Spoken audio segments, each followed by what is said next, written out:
Hey, this is 20 ounce. Have you ever taken the time or pause to consider, what do I believe? I mean, really ask yourself that question. Why do we believe things, or how do we take on new beliefs? Do you? In the last year, I've been considering beliefs.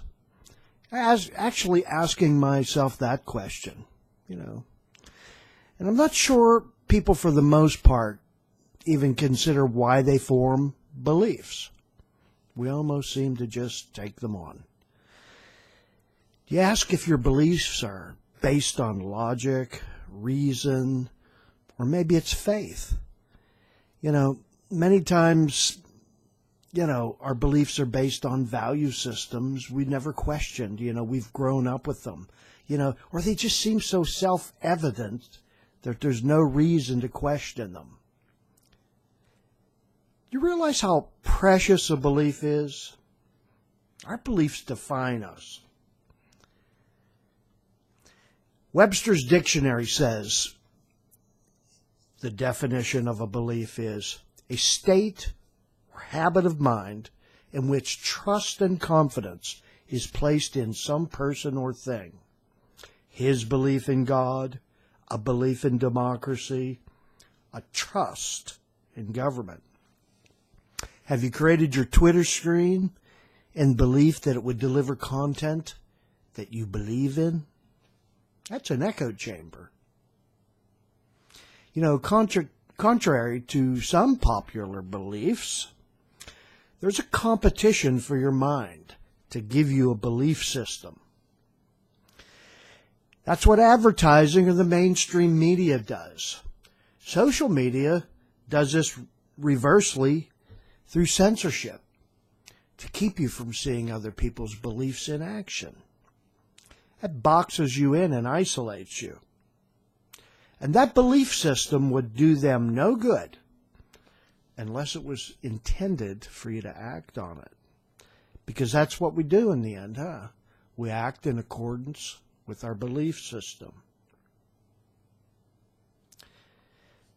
Do you have the distinct awareness that a belief is precious? I had to really think about it to get to that point. These are the jewels that make us who we are. In the past, we used myths to pass down or reinforce beliefs.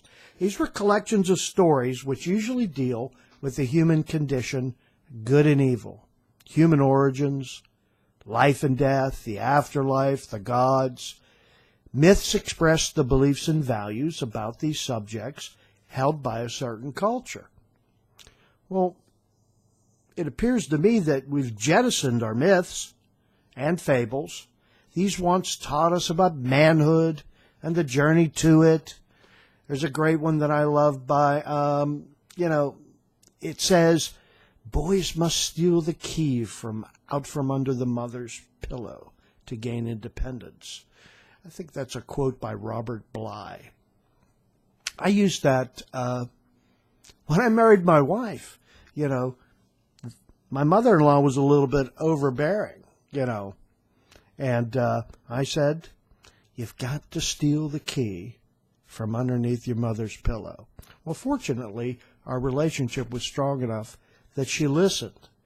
And, until a parent dies, you can have an inordinate connection that keeps you from manhood or womanhood or adulthood. Bly's quote is an exploration of a child's growing quest for independence that comes with a growing age. And that physical act of stealing is rebellious.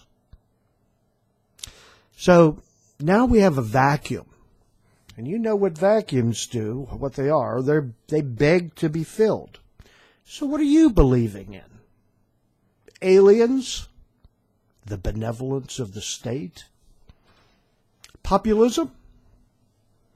Maybe you believe in nothing. Maybe you like nihilism. Maybe you want to take that journey through nihilism, which seems to me as a kind of mental suicide.